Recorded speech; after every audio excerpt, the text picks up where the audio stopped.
আসসালামু আলাইকুম। আমি এখন আছি পাবনা শহরের, এটাকে বলা হয় মণ্ডলপাড়া। এটা হচ্ছে টেকনিক্যাল স্কুলের পিছনে।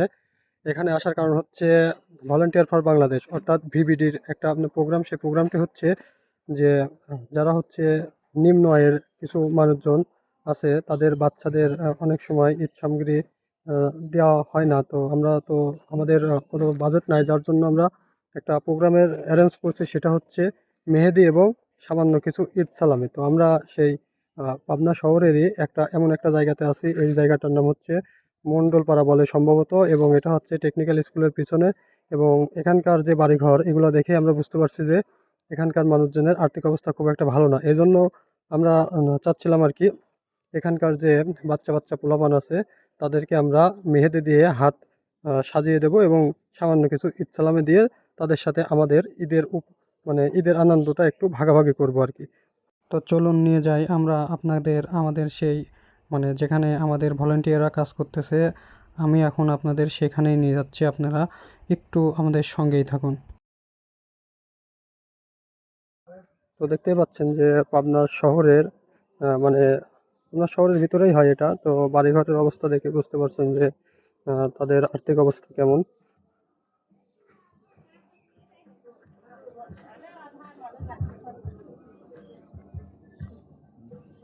তো এখানকার যারা বাচ্চা বাচ্চা পোলাপান আছে তাদেরকে আমরা আহ, মেহেদি দিয়ে হাত সাজিয়ে দেবো, এবং আহ, সামান্য কিছু ঈদ সালামি দিয়ে আমাদের প্রোগ্রামটি শেষ করবো আর কি।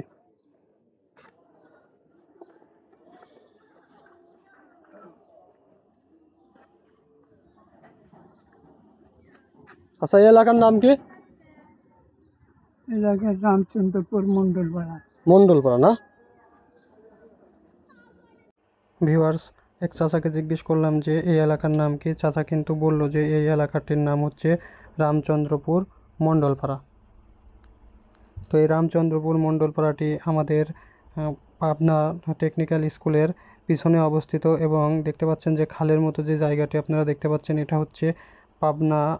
এটা কিন্তু খাল না, এটা হচ্ছে পাবনা ইছামতি নদী। আর এই পাবনা ইছামতি নদীরই তীরে বসে আমাদের ভলেন্টিয়াররা এই সুন্দর কাজগুলা করতেছে। তারা ঈদের মানে আজকে হচ্ছে 28 রমজান, এবং 28 রমজানে তারা দেখেন নিজেরা তো মানে ঈদের আনন্দ করবে, এজন্য তারা চাচ্ছিল যে এরকম ছোট ছোট বাচ্চা যারা একটু সুবিধা মানে যাদের একটু আর্থিক অবস্থা খারাপ এবং শহরের আশেপাশেই আছে, তাদের নিয়ে কিছু একটা করার ইচ্ছা ছিল। যেহেতু তাদের বাজেটটা, সবাই ছাত্র, তাদের বাজেটটা খুবই কম, যার ফলে তারা বেশি কিছু করতে পারে না। জাস্ট তাদের মেহেদি দিয়ে হাতগুলা সাজায় দিয়েছে, এবং সামান্য কিছু ঈদ সালামের ব্যবস্থা করছে, এবং কিছু চকলেটেরও ব্যবস্থা করছে। তো দেখতে পাচ্ছেন যে আমাদের ভলেন্টিয়াররা কি সুন্দরভাবে কাজগুলা করতেছে। এখানে যতগুলা মানে দেখতে পাচ্ছেন যে যারা মেহেদিগুলো নিচ্ছে আর কি, হাত সাজায় নিচ্ছে, এরকম আরও অনেক ছেলেপেলে আছে, যারা ছেলে মেয়ে আছে যারা অলরেডি হাত সাজানো শেষ। তারা বাসাতে গেছে হাতগুলা পরিষ্কার করতে, যেন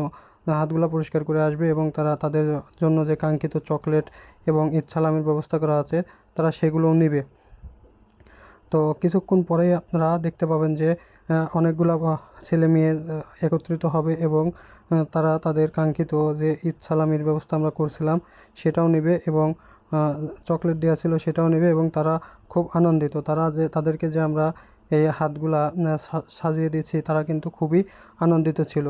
তো এরকম ছোট ছোট কাজ আপনারাও চাইলে করতে পারেন। এটা সম্ভব হয়েছে ভিবিডি অর্থাৎ ভলেন্টিয়ার ফর বাংলাদেশের জন্য। এই ভিভিডির জন্যই আমরা কিন্তু সকলেই এখানে একত্রিত হয়েছি, এবং আমরা এই কাজগুলো করতেছি। তো দেখতে পাচ্ছেন যে ইতিমধ্যে আমাদের মেহেদি কার্যক্রম শেষ, এখন আমরা চকলেট বিতরণ করতেছি। তো আমাদের ভিতরে চকলেট আমাদের ছোট ভাই সোয়াইব, সে চকলেটগুলা সবার মাঝে বিতরণ করতেছে আর কি। আর পিছনে আমাদের বড় আপু এবং ছোট আপু যারা কাজ করছিল ভলেন্টিয়ার হিসেবে, তারাও কিন্তু পিছনেই আছে। তো দেখতে পাচ্ছেন যে চকলেট পেয়ে বাচ্চারা মোটামুটি অনেকটাই খুশি হয়েছে, এবং যখন ঈদ সালামিগুলো আমরা তাদের হাতে তুলে দেবো তারা অনেক আরও বেশি খুশি হবে। তো চকলেটগুলো দেওয়ার পরেই কিন্তু আমরা আমাদের সেই ঈদ সালামিগুলো আমরা এই বাচ্চাদের হাতে তুলে দেবো। তো চকলেটগুলো দেখতে পাচ্ছেন যে অনেকগুলো বাচ্চা শুধু মানে অনেকেই লজ্জা পাচ্ছে, এবং তারা আমাদের সেই ভলেন্টিয়ার আপু এবং ভাইয়াদের কাছে কিন্তু যাইতে চাচ্ছে না। তো আমাদের ছোটো ভাই কী করলো দেখতে পাচ্ছেন যে তাদের আম্মার কাছে বা দাদির কাছে যারা আছে তাদের হাতে কিন্তু ওখানে গিয়েই চকলেটগুলো তাদের হাতে পৌঁছে দিচ্ছে আর কি। তো চকলেটগুলো দেওয়া শেষের পরে দেখতে পাচ্ছেন যে আমাদের যে জুয়েল ভাই আছে এখানকার, মানে মোস্ট সিনিয়র আর কি, সে কিন্তু টাকাগুলা ছোটো ভাইয়ের হাতে দিল যে তুমি সবাইকে, মানে 10 টাকার 2টা করে নোট। দেখতে পাচ্ছেন যে আমরা অনেক কষ্ট করে এই নতুন টাকা আর কি কালেকশন করছি শুধুমাত্র এই বাচ্চাদের ঈদ সালামি হিসেবে উপহার দেওয়ার জন্য। দেখতেই পাচ্ছেন যে বাচ্চারা ঈদ সালামি পেয়ে কতটা খুশি হয়েছে। শুধু বাচ্চারা খুশি হয়নি, তাদের পরিবারও অনেক খুশি হয়েছে এবং তাদের পরিবারও আমাদেরকে অনেক হেল্প করছে, তাদের পরিবার অনেক ফ্রেন্ডলি ছিল। তো ভিউয়ার্স, আপনারা চাইলেই কিন্তু এরকম ছোট ছোট কাজ করে অনেকের মুখে হাসি ফোটাইতে পারেন। তো সবাই ভালো থাকবেন, সুস্থ থাকবেন এবং পরবর্তীতে যেন আমরা এমন আরও ভালো কাজ করতে পারি সেরকম দোয়া রাখবেন।